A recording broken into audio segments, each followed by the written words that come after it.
So the tank meta is still sticking around, and I can't believe I'm saying this, but it looks like Kog'Maw is actually a champion again.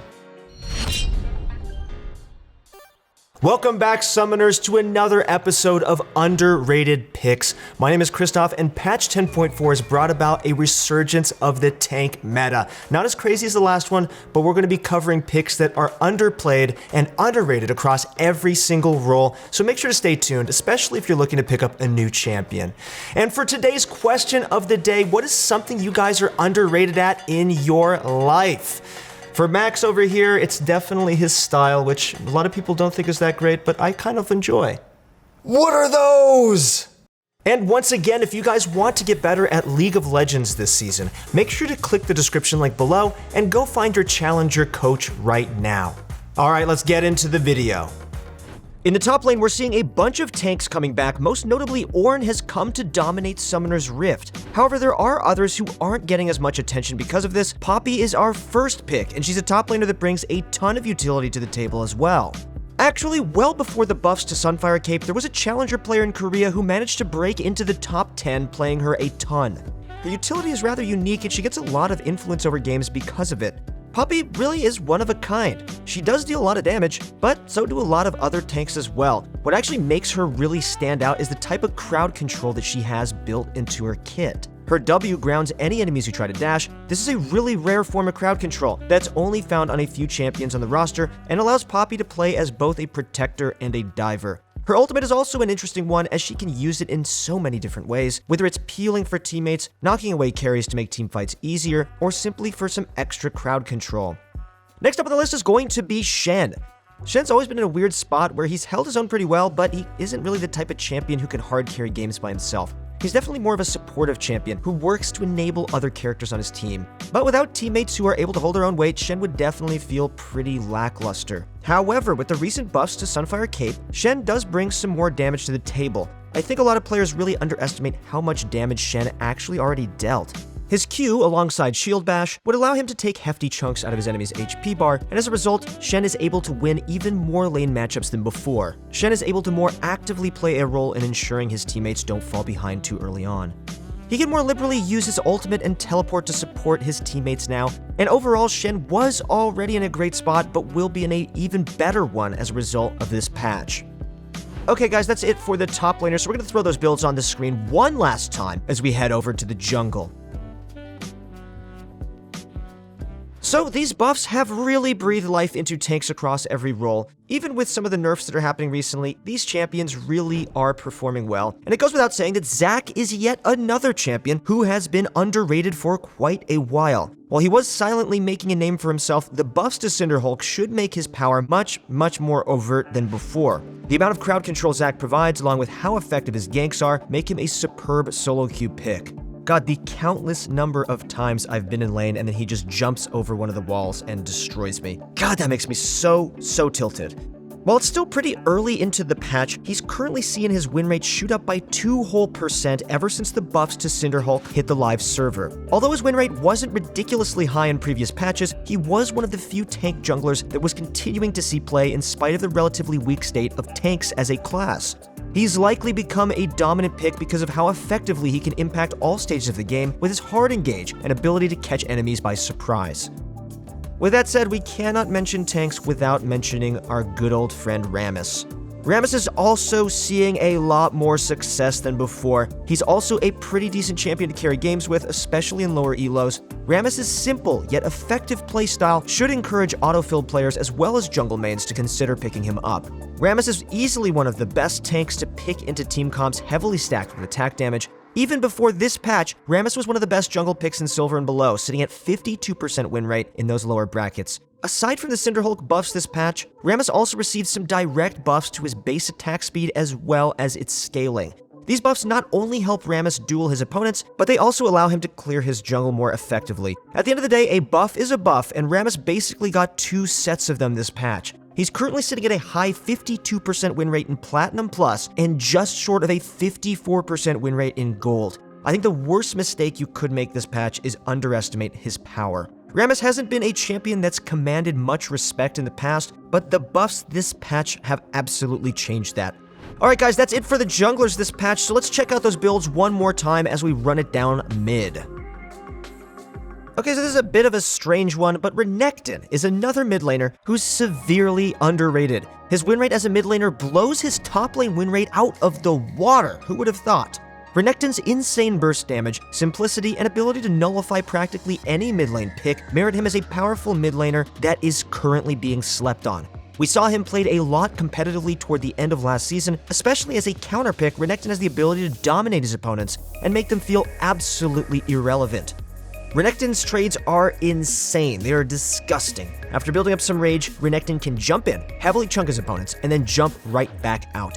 Alternatively, that second dash can be used to chase his foes down. If you're playing in low elo, there's a good chance that your opponent might also make the mistake of running barrier against you. Renekton's empowered W breaks shields, remember, including the one barrier provides. Renekton's incredible early to mid game gives players the opportunity to control the pace of the game early on and then snowball their leads. By taking Demolish on Renekton as well, you can capitalize even harder on winning matchups by cashing out on turret plating. Yet another strange AD mid laner joins the ranks this episode as we throw in Pyke. Pyke mid has been long forgotten. He's mostly a support, but his win rate is extremely high in the mid lane, ending at 52% last patch. Currently, players are running Hail of Blades on him to make his trades much more potent. Ever since the nerfs to Aftershock, he's become a much more volatile pick, but Pyke mid players are still making him work as a hard carry. With a build focused on maximizing lethality, Pyke is still able to make the necessary picks to hard carry all his games. Focus on getting enough gold for Tiamat as quickly as possible, that way you'll be able to effectively clear waves. Without one, it's extremely difficult to play Pyke, as you won't be able to properly respond to opponents or even create opportunities to roam. Make sure to also prioritize dragons on an air rift. The bonus movement speed from the soul as well as reduced cooldown on his ultimate make a huge difference in his gameplay. Take advantage of Pyke's strong roaming by going for that early Tiamat, a pair of boots of mobility, and control wards to deny vision. With that said, let's take a look at those mid lane builds one last time as we head into the bot lane. Alright, so this is going to be everybody's favorite pick in everyone's favorite role. As the tank meta continues to develop, more durable picks are coming up as an answer, and yes, Yasuo bot lane has had an easier time stacking up his Q when more opponents are melee champions. Aside from this, Yasuo is a great answer to many ranged bot laners because of his wind wall. As long as he can avoid taking massive amounts of poke, he's in a position where he can often look for aggressive trades or all-ins to take his opponents out of the picture. Additionally, with the prevalence of Ornn everywhere on Summoner's Rift, it's awfully convenient that Yasuo's wind wall is a hard counter to Ornn's ultimate. A lot of players do make the mistake of building both a Phantom Dancer and a Sterix Gauge on Yasuo. However, in spite of this, they still manage to find a ton of success on him. At the end of the day, you'll want some item dedicated to your survival like a Frozen Mallet. Otherwise, taking a Sterix alongside a Static Shiv can be an extremely aggressive replacement. Note, however, that I do not recommend you going Yasuo bottom unless you are very experienced with Yasuo. He is quite hard to play, and if you guys are interested in mastering him, go to ProGuides.com using the description link below, and go find one of the challenger coaches who can teach you exactly how to play him in the bot lane. He is quite hard, so work your way up into ranked. The other response to the tank meta is to pick up one of League's most iconic tank busters. That's right, Kog'Maw.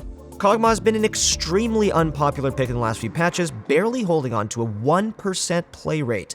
However, with the resurgence of the tank meta, we heavily anticipate that it'll become an excellent answer to it. The fact that Kog'Maw can deal a percentage of his opponent's maximum health makes him the perfect pick against so many different bruisers and tanks that are running rampant across Summoner's Rift. Kog'Maw's rather long range also makes him a terrifying late-game threat to play against. Locking him in immediately puts his opponents on a timer. Should they fail to shut him down, the game is going to look grim for them. With his W off cooldown, Kog'Maw's trades are surprisingly powerful during the laning phase as well. By activating Lethal Tempo, Kog'Maw becomes a devastating opponent who can win all-ins against many other bot laners. That's going to cover our bot laners, guys, so take a look at those builds one last time on the screen. Pause the video if you need to, but regardless, we're going to wrap it all up with supports. Our first underrated support pick is AP Maokai bottom. As a result of Maokai's surge in play as a top laner, this one is going to catch a lot of enemies by surprise. Basically, every time someone locks in Maokai, the enemy team will assume it's going to be top and try to counterpick it. Unfortunately, or actually fortunately if you're the Maokai player, it can also go bot lane as well. AP Maokai bottom is actually quite a strong pick because of his poke, brush control, and ability to lock down enemies who commit for kills. Arcane Comet, Scorch, and a single sapling from a brush can take a heavy chunk out of his opponent's health bars. It's really difficult for opponents to control brushes when playing against Maokai because you don't know if you're going to run into a sapling or not. Later into the game, support Maokai becomes much more of a nuisance for the enemy team than anything. Those saplings can really pack a punch, his ultimate is great for sieges, and he has really reliable crowd control. If you end up snowballing, you also have the opportunity to pick up a Liandry's Torment or some AP items instead. Finally, we're going to mention Janna as our final underrated pick. With the nerfs to Soraka and Sona, Janna finally has the opportunity to reclaim her crown as queen of the bottom lane. Janna has been pretty popular and strong, but we think she's underrated right now because she's even stronger than before. Janna should have a lot more opportunities to shine in the tank meta as well. She's definitely a champion that prefers longer fights, and more tanks also means less champions that one-shot you. This gives Janna more time to react, more ways to use her abilities, and more value as a pick overall. We all know what it's like to lane against Janna anyway. You get hit by a bunch of W's, take some damage, try to fight, and then get hit by a tornado. It's super annoying, and Janna is a very oppressive lane bully in the right hands. It's a lot easier to keep carries alive when there's less assassins on the enemy team, so Janna is definitely going to be a much more effective pick starting this patch. That's going to conclude our support picks, so we're going to be throwing up those builds one last time as we conclude the video. Alright guys, that's going to wrap up this episode of Underrated Picks. Thank you guys so much for watching. Let us know if you liked anything about this video and if you have any comments on how to improve it. Also, once again, check out ProGuides.com if you want to improve at League of Legends this season. Alright guys, until next time, I'll see you guys on the Rift.